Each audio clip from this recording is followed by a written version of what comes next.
Abba-dabby dude! Hi there, this is Abba-dabby dude. Welcome back. Well, it's been a while, but I got to the point where I need to make this video, really. I'll explain why in a second. But as the title of the video said, we're at 5 years ownership. Now that's not actually true. We're actually at about 4 years and 8 months ownership, but that wouldn't have made as catchy a title. So it's a 5-year ownership review. Now the reason I'm doing it now is because the car is going. I've finally done it. Taken the plunge and committed to another car. So I know I started off doing some long-term reviews. I did a 1-year review and a 2-year review, and then the pandemic happened, so I had to skip this. I wouldn't have to, but I skipped the 3-year review, and then I kind of lost my mojo a bit, and the 4th year just came and went. But I thought, just to bookend this channel's whole I-Pace existence, it would be nice just to do a final video sort of summarising almost 5 years of ownership, go through the ownership experience, what I've dealt with, summarise what's happened. I'm not going to go over everything again because I don't want the video to be too long, but basically anything that's worthy of note since the 2-year review, detailing any reliability, battery concerns, anything like that, and then just summarise what it's been like to own an I-Pace for 5 years. I'm not going to go on about my new car. I'm going to do a new video on that when I pick it up, which should be about a couple of weeks after this video is produced ish. So like I say, I'm not going to go into that on this video, but yeah, so it's been 5 years when this has been more than a car to me, really. You know, the channel came about because of the car. I started doing these videos because I didn't feel the I-Pace was getting the publicity it deserved at the time. I mean, there were lots of YouTube channels for certain other brands of EV, and at the time, really, there weren't many around. There was this legacy EV, and sort of on the horizon at the point when I got this was the e-tron and the Mercedes EQC, but that really was it, apart from the Leaf and the Zoe, the long-termers, if you like. So I really felt the I-Pace deserved a bit more publicity than it was getting. There was only really myself and Gary doing videos at that point, regular videos anyway, on the I-Pace. So the car became more than just a car to me. It became a hobby as well, and an interest, and I've met and made friends with a lot of really interesting and knowledgeable people. People in Jaguar, people outside of Jaguar, people within the EV community, just, you know, lots of interesting people that I wouldn't have met had it not been for this car. I've been to events and seen things and got to drive other cars that I wouldn't have got to drive without this channel, and I wouldn't have done this channel without the car. So yeah, basically this has been much more than a car to me. It's been almost a social life, but certainly a hobby and an interest. So yeah, I will miss it hugely. Not just because of the car, but a big part of it is because of the car. I mean, I have loved this car. Anyone who's been watching the channel will know how fond of this car I am. And we'll go into that in a minute, but I just wanted to kind of summarise what it's meant to me to have this car. I've hung on to it for the 5 years because there's really been nothing out there that's got me as excited as as this did. You know, I've driven all sorts of cars. I mean, I haven't done videos about it because that wasn't why I was driving them. But I got the invitation to drive them in some cases because of the channel. But I wanted to keep it as an I-Pace channel. I did briefly consider doing a series of videos called The Competition or something like that. But I veered away from that, really. So yeah, I kind of didn't do videos on it, but I've driven everything from Renault Zoes right through to Audi e-tron GTs, and honestly I was struggling to find something that had the same impact on me as this car did when I first drove it. So it was it was difficult to find a car that gave me that same emotional connection, because that was the thing with the I-Pace right from the first time I drove it, was I had an emotional connection to the car straight away. I got out of it with a stupid grin, and I said, you know, if another car came along that did that, then I might consider it. And that just never happened in the 5 years. It has happened now, but as I say, I'm not making this video about that car, so we'll move on from that now. That's not what this video is about. So yeah, I think it's fair to say that Jaguar really hit a sweet spot for me personally anyway, in that 5 years on, and I'm struggling to find cars that can compete with it in terms of driving dynamics, excitement, looks, aesthetics, interior quality. You know, it was a struggle to find one that matched that. And for, you know, the EV space is moving quickly, so for me to not find another car that can beat this in that 5 years is saying a lot. It's saying a lot about how this car drives and how this car makes me feel as an owner. It's quite unique. Honestly, there's not very much that can touch it in the space. So yeah, it's been an almost emotional ownership experience. I will be sad to see it go, but I'm actually very excited about my new car, and that's key. That says a lot to me about how this new car has affected my view, you know, because I've looked at quite a few cars and I've very nearly bought another one, which again we'll go into in the other video, but I wasn't looking forward to the day where I was taking my I-Pace in and walking away or driving away in the new one, and that told me it wasn't the right car. So yeah, that's the reasons behind it. I'll find somewhere to park up now, and then we'll sit and discuss what 5 years of ownership has been like in this car, and I will see you when I'm stationary. Okay, well, we're back here, almost back where it started really. This is pretty much the same place I made my very first video when I did the walk round of the I-Pace, and that was here.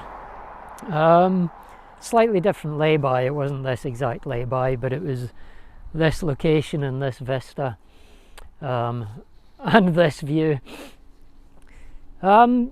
So what experiences I've had in the last 3 years, what negatives have there been, what issues have there been? I think on the 2-year video I mentioned that one of the little flaps in front of the rear wheels, the little air deflector things, had come loose, and that was a known issue, but I'd had that done. Well, I did have it done, but they needed to do it again, so they fixed it permanently though, with some screws rather than just putting a new one on. They actually mounted it with screws, which was part of a service bulletin. So that was done. That was no big deal. It was just a little rubber, not even half a mud flap. It's like about that size. but apparently it helps with the airflow over the rear wheels. So I had that done. Anything else? No servicing. I did have finally the 3D 360 camera view realigned. They've worked out what the issue was there, so the 3D camera picture now lines up perfectly.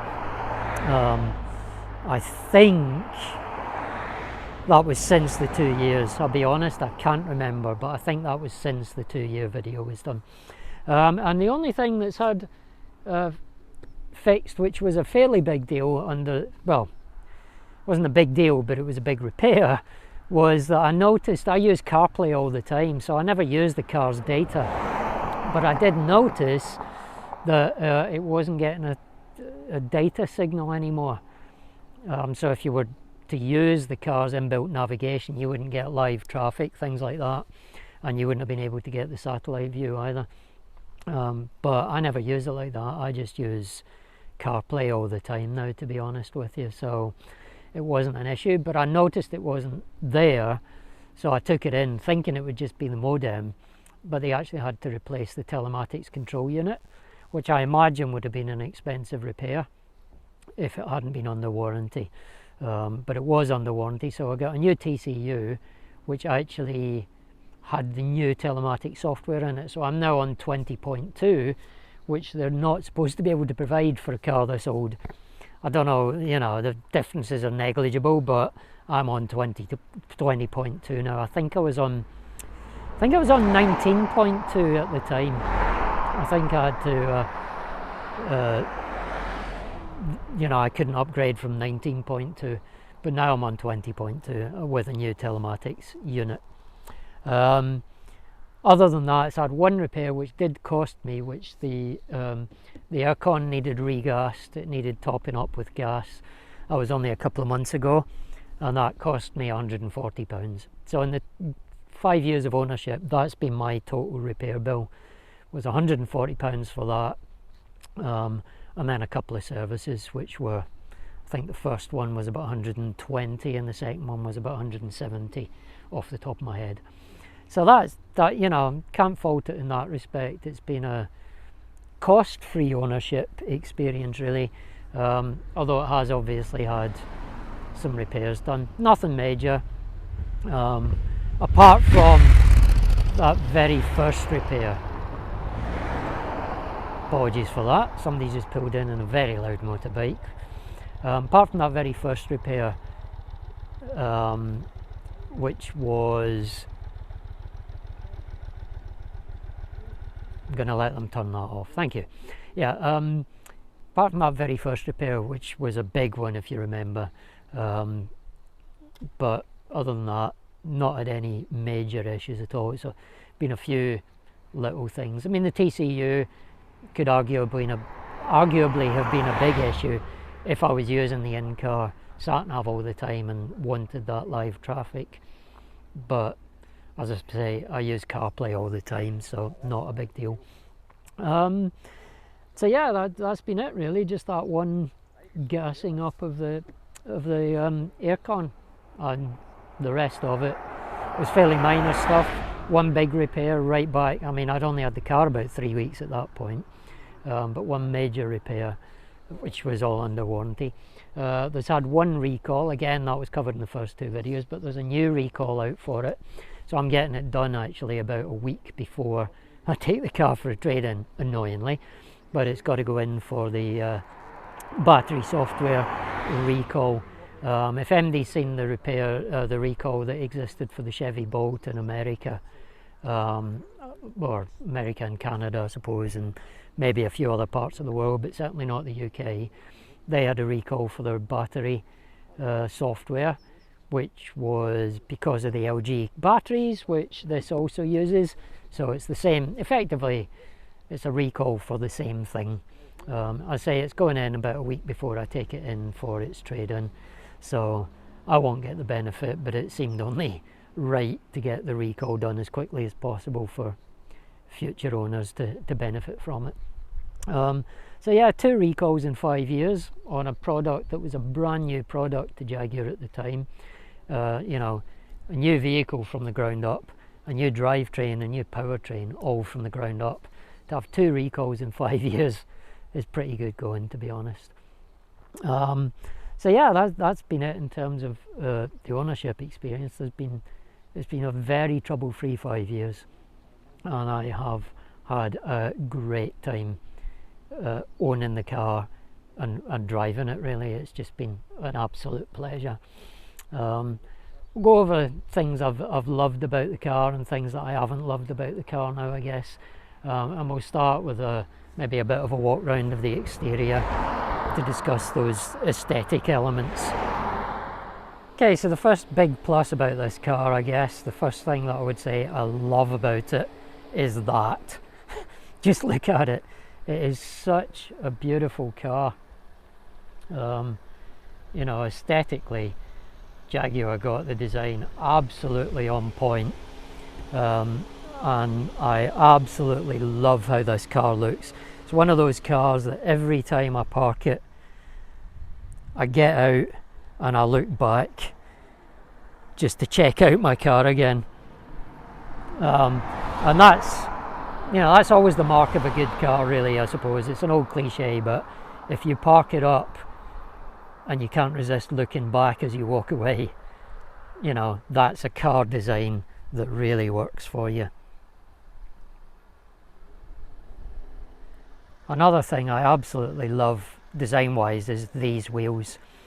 Now, they are a bit of a double-edged sword, admittedly, because they cost you a lot of range, because they're 22-inch wheels, which is ridiculous. But they set the car off so nicely. I am now not even remotely bothered about the range impact of them. They're just so nice. I could happily put up with that penalty, if you like, in terms of range, just to have something that looks as good as that. You know, when I first got the car, I was actually a bit disappointed in how big the range impact of those wheels was. But I'm a more experienced EV owner now, and at the time range felt like it was everything. And now I get about 210 miles in a charge out of this on a full charge. That is ample. That's, you know, and that's what I've come to realise, is that, yeah, I could have had, you know, if I'd gone for the 18-inch wheels, I could probably be getting 240, 245 out of it. But I've never struggled with that 210 miles of range. Really haven't. Apart from that very first road trip video, if you watched that, where I had a bit of a disaster and never made it to my destination. I didn't end up stuck, but that was a bit of naivety and also lack of familiarity with the issues that the Charge Place Scotland network had with this car. Since then, I've learned to work around that, and it's not been an issue. But I've driven this car from Scotland to Cornwall, from Scotland to Brighton, from Scotland to Manchester. Not so far, but it's still a significant drive. I've driven all around the Highlands of Scotland with it, you know, which is possibly, arguably, one of the most challenging places in Britain to use an EV, because the charging infrastructure, well, Charge Place Scotland is good. They've got a lot of very old chargers. They don't play well with the I-Pace. They're sporadic, and also a lot of locations only have one charger. They're not brilliantly maintained either, I have to say.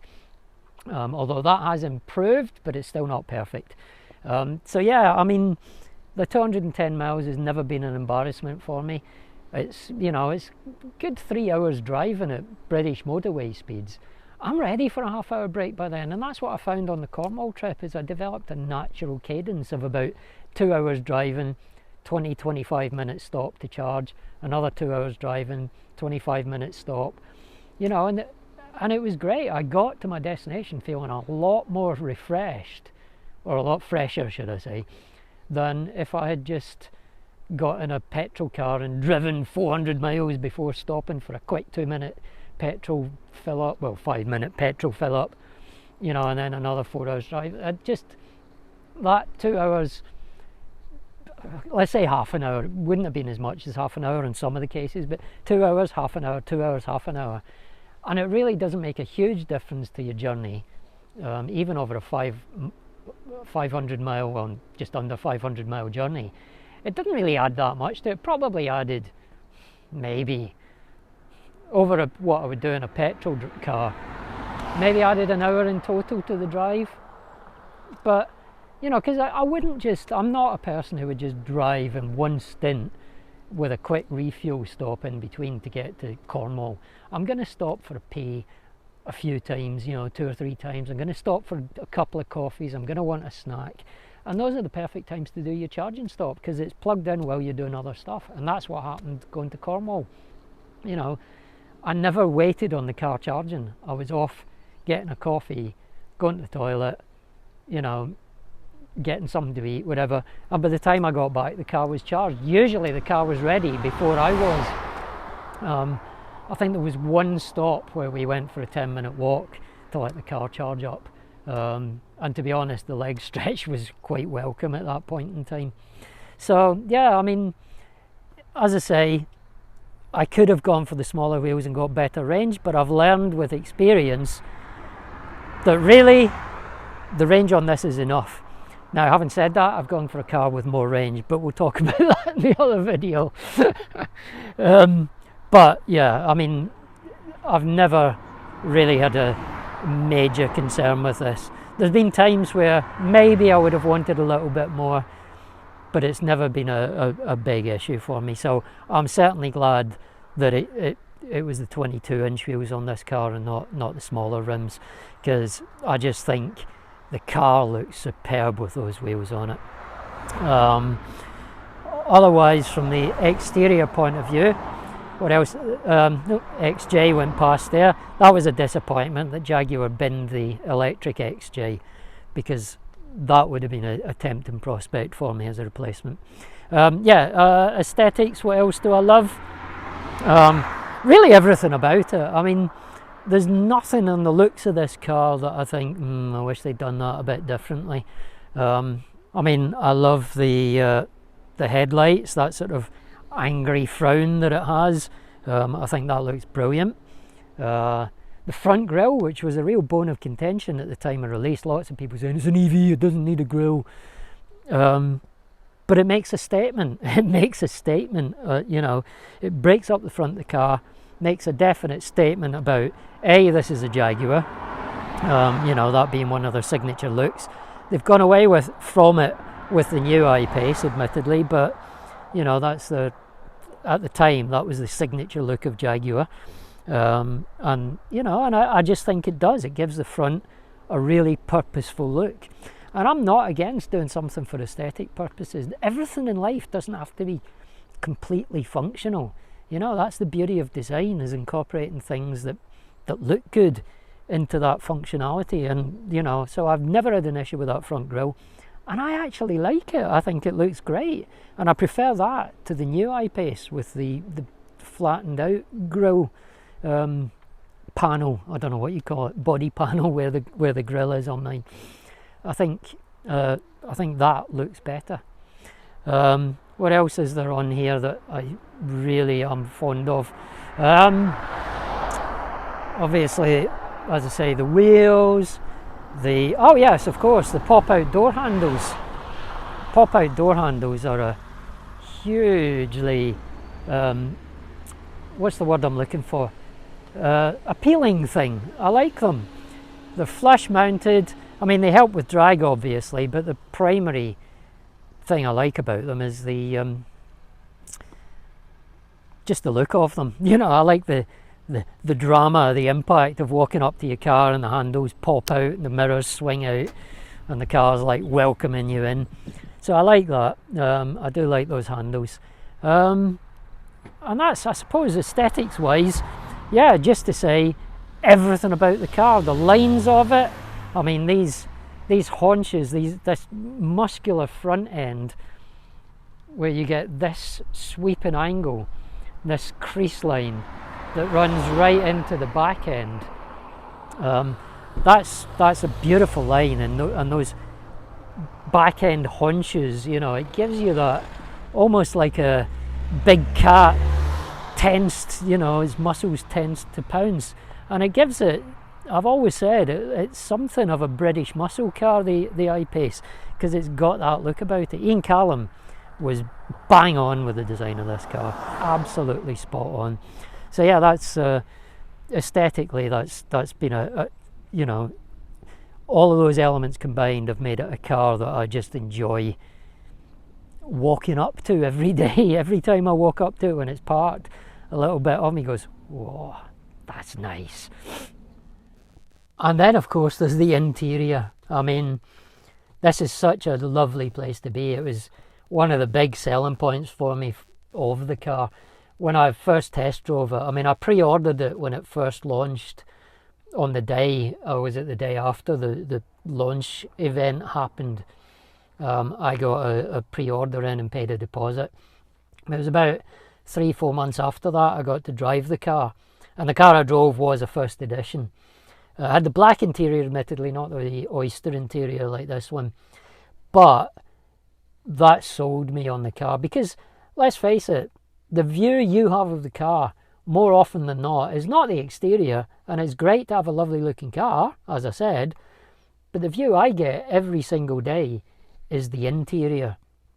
And that, you know, when that's what you're looking at all the time, you really, really want to be looking at nice things. And this is absolutely beautiful. The oyster leather, I was a bit concerned about maintaining it and keeping it clean, but it's actually been almost zero maintenance. I had it treated from the dealers with the Diamond Bright, I think they call it, interior protection, and it was I don't know if it was that or if it's the quality of leather, but it's been very, very low maintenance and very easy to keep clean. You just need to wipe it down with some leather cleaner every time you're washing the car, really. I have had some stains on it from like denim transfer from jeans, and that just wiped straight off. Honestly, just, bit of leather cleaner, it wiped straight off. So these have actually been way easier to maintain than I thought they would be. I'm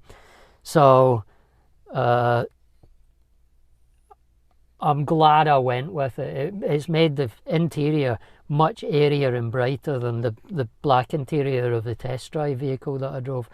So I do feel I made the right decision on that when I definitely bought the right interior. So much so that I've done the same on the new car, which again we'll talk about another time. But yeah, I'm now committed to these bright, airy interiors because they open the inside of the car up so much. Now, obviously, one of the things that's to love about this car, speaking of airy interiors, is this.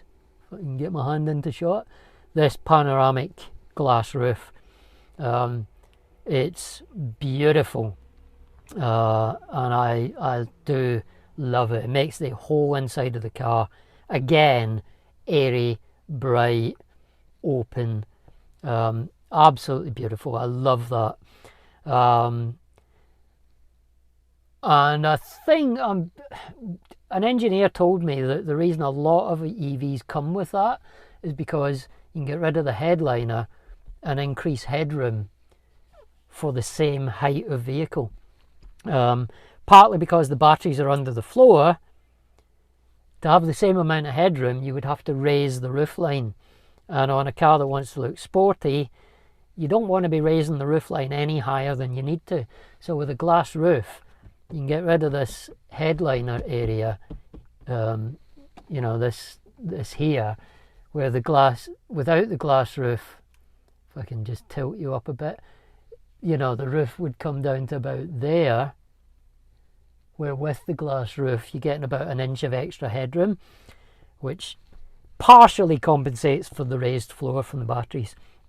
They don't all come with it. As you may know, not every car and not every I-Pace even comes with it. But that's one of the thought processes behind the glass roof, apparently, is that it gives you that little bit more headroom without having to raise the roofline.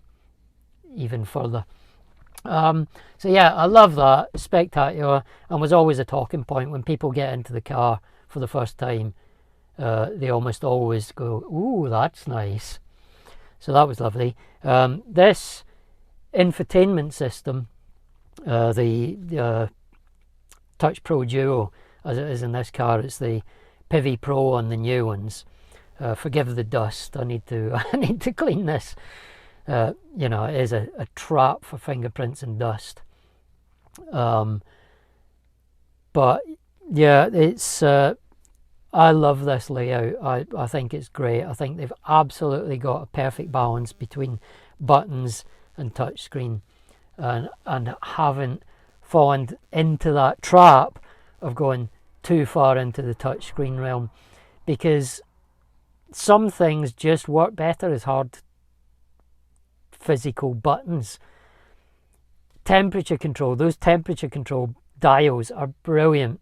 I can reach those. They're big enough and obtrusive enough that I can reach them easily without having to look down. My muscle memory knows exactly where they are. I can touch them. I know that one click is half a degree. So if I'm cold, 2 clicks turns it up by a degree. 2 clicks the other way turns it down by a degree. For the heated seats, press that button down, spin it all the way to the right. I know that's the heated seats on full maximum temperature without having to look down. And I know if the seats are a bit too warm, a single press of it and a single click to the left turns it down by 1. And likewise, the way it's been designed, if you press on it and just give it a full spin all the way to the left, it doesn't go past the 0 point and then start going into the cooling seats. It just goes straight to 0 and turns the heated seats off. So that's brilliant. It's so intuitive, and once you've gotten used to using it, it's brilliant. There's no messing around with the touchscreen. There's no having to look down to make sure you're touching the right bit of the touchscreen. It's just all haptic feedback and muscle memory. So I can be looking firmly at the windscreen, firmly at the road ahead, and change the temperature or put the heated seats on or the cooled seats on, without having to think about it or look away. So I love that. And this little small touchscreen in the middle here, I use that for the media display. So I constantly have my media on that, so I can, if I or one of the passengers wants to know what's playing, it's permanently on that screen. Now, they've done away with that on the Pivi Pro version, unfortunately, and that's one of the things I disliked about Pivi Pro, is you can't have the media showing on that screen. I've no idea why they did that, because I use that all the time, and I've spoken to a lot of iPace owners over the years, and a high number of them use that functionality as well. This touchscreen is beautiful. It's a nice resolution. It's a very nice implementation of CarPlay. My one issue with CarPlay, which they fixed in Pivi Pro, was that it's a laborious process. If you quickly want to call up your cameras, it's a laborious process to call them up. You have to go into your CarPlay. If you've got it showing on the dashboard screen like I have here, you have to go into the apps menu, out of dashboard mode, then press the Jaguar button, and if it's not automatically on that page, you have to scroll through to get to that Jaguar button, and then you have to press the camera button, then you have to select what camera you want. It's a bit of a process, which on the Pivi Pro, the camera button is permanently on the touchscreen next to the CarPlay screen. So that was a nice improvement they managed with Pivi Pro. So the new iPace, it's not all bad. There's some really definite pluses there. And then finally, this instrument display, the instrument cluster. Actually, not finally, because I've got to touch on the HUD as well. But the instrument cluster is beautiful. It's a nice sharp display. It's nicely configurable. I've settled on the single dial mode, which is how I use it all the time now. You've also got the option of this 2-dial mode, where you've got the two more traditional looking instrument cluster with the 2 dials, with the middle section where you can either have your media, your trip data, your satellite navigation, map, etc., you know, in the middle. Or you can have this, which is the map full screen. And there's various other options, but the one I've gone for is the single dial, because I like having the single dial, the trip data on the left, and the sat nav map on the right, which is how I usually have it set up, and it's a nice looking display. Yeah, and the final thing to point out really is the HUD, which it's nice clear graphics. You can configure how much data you want. I've got everything showing on mine, but you can reduce the amount of data if you want. I don't find it distracting. I can quickly glance down without having to refocus my vision hugely. Like when you look at the dashboard, it's just a glance down. Your focus is beyond the edge of the bonnet of the car anyway to read it. And yeah, I wouldn't want to not have a HUD anymore. It was one of my criteria, and I have to say there are some cars out there that don't have it, and it surprises me. But again, we'll touch on that in the other video. I'll go through the cars I discounted from my considerations. But it's a very nice HUD, nicely laid out. You get your next turn pops up if you're using the car satellite navigation. Your next turn instruction pops up, you know, half a mile to a mile, depending on your speed and what type of junction it is. Before you get to it, you just get the little diagram saying turn right or second exit the roundabout or whatever. It's a nice HUD. Sorry, I'm trying not to talk about my new car, so I won't. But yeah, I like the HUD. It's clear, it's concise, it's got what you need, you know, and it's nice. It's a proper HUD. It's a laser projection HUD rather than the ones that have the little screen that pops up on the dashboard and it projects onto that screen. They're not as good. This is a proper projection HUD that projects through the windscreen effectively, so your focus point is beyond the front of the car. And yeah, it's great. And yeah, everything in here is great. All the touch surfaces, soft materials, leather,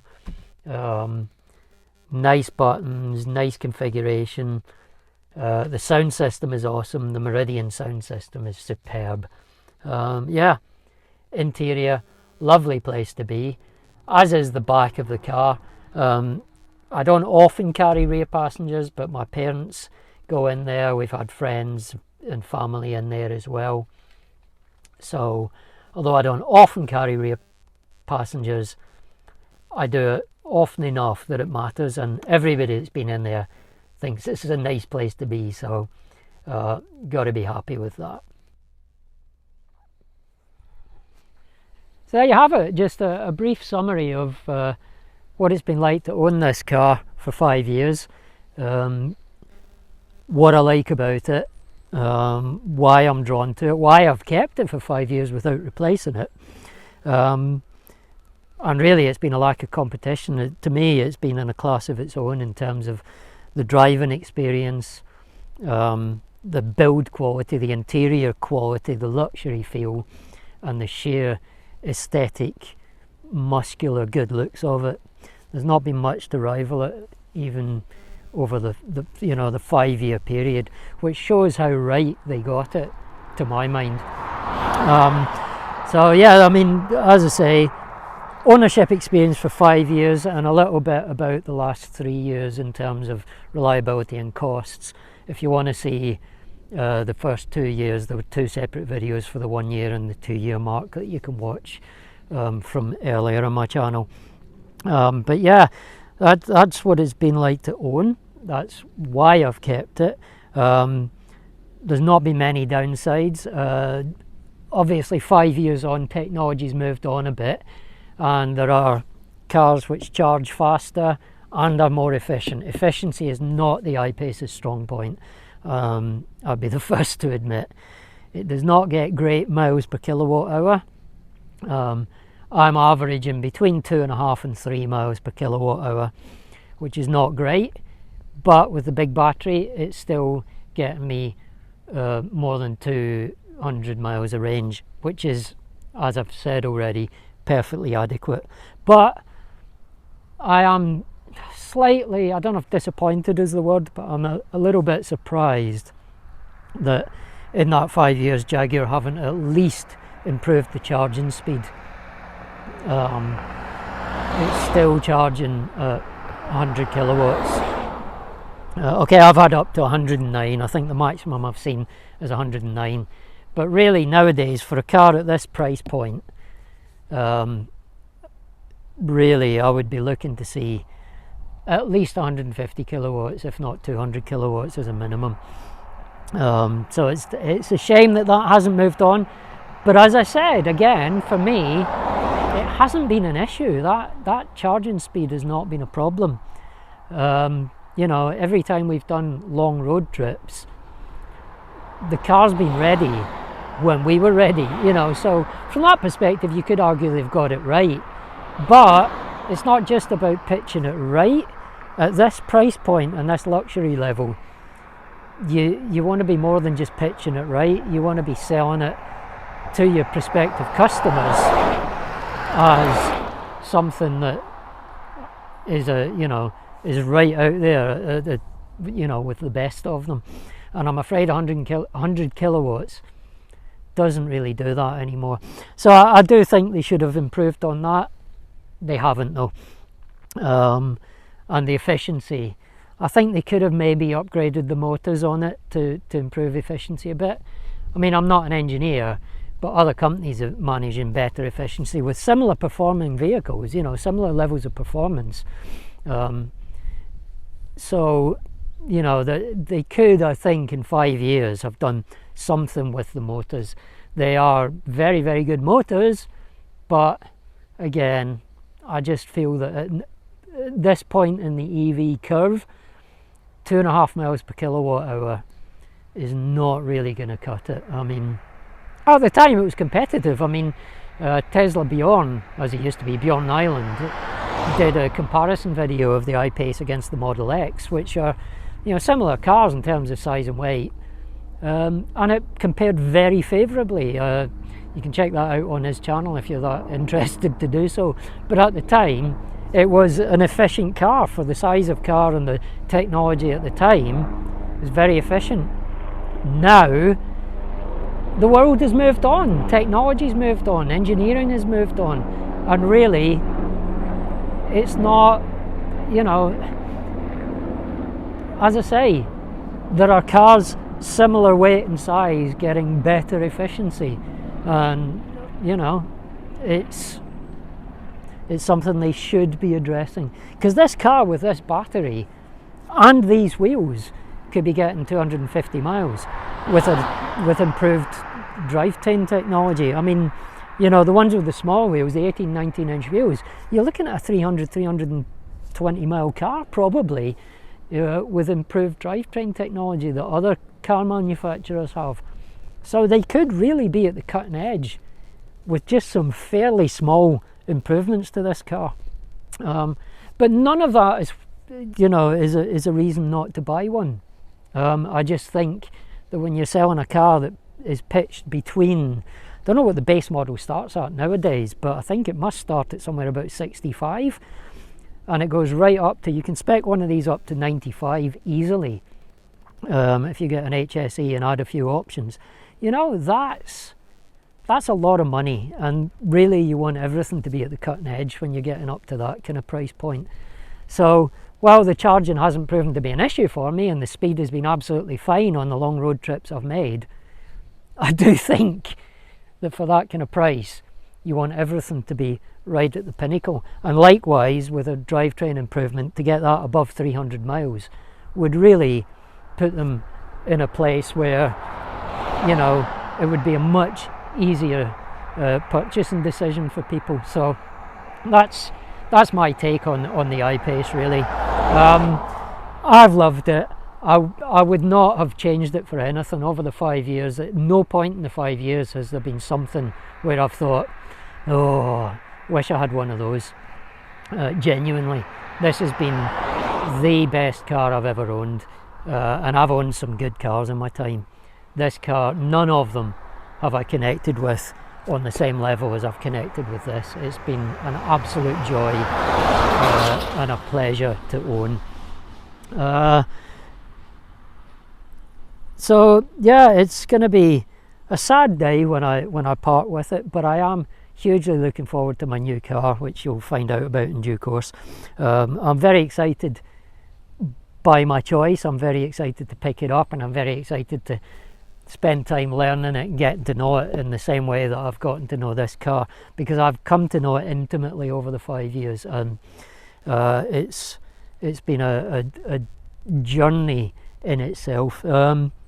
So yeah, certainly whoever gets it after me is going to be very happy with it. I hope they have as much fun as I've had with it. I can guarantee you that you're getting a car that's been well driven, well cared for, and well loved.